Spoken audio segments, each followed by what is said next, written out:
साटिल तोहके सीने सुना हो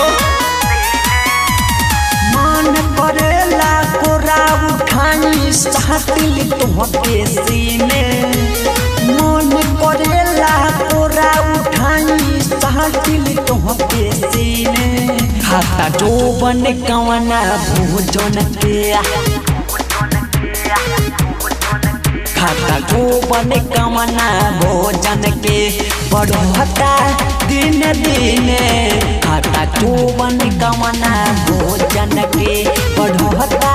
दिन दिन खाता जोबन कवना भोजन के बात से माने वाला नइखे मन बेजुती के बिने बात से माने वाला नइखे मन बेजुती के बिने जवनी हारे के ना निहारेले जवनी हारे के ना निहारेले बड़ुए कहा कमीने जवनी हारे के ना निहारेले बड़ुए कहा कमीने जवनी हारे के ना निहारेले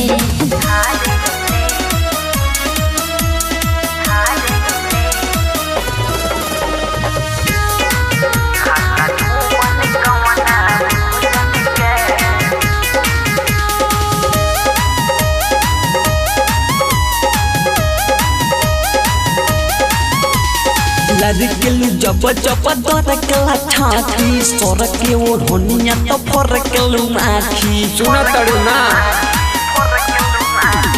लड़केलू जब जब दरकला छाती सरके ओढ़निया तो फरकेलू आखी ऐसे निहरबे त बहुत पिटैबे कबो नहीं केहू से नैना लड़ैबे पानी पियासल पकड़े खातिर सपना में लगता हूँ पीने खाता जोबन कवना भोजन के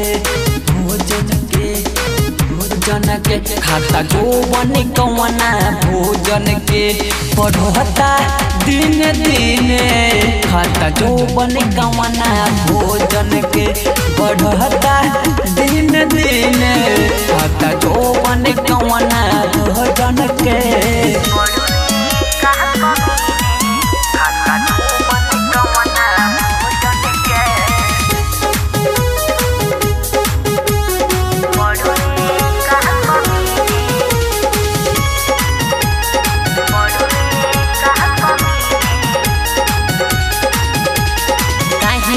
लाइल बड़ा हट जनी सट ढेर सिल गई बत मार देह चाटा जैसन बारू हो काहे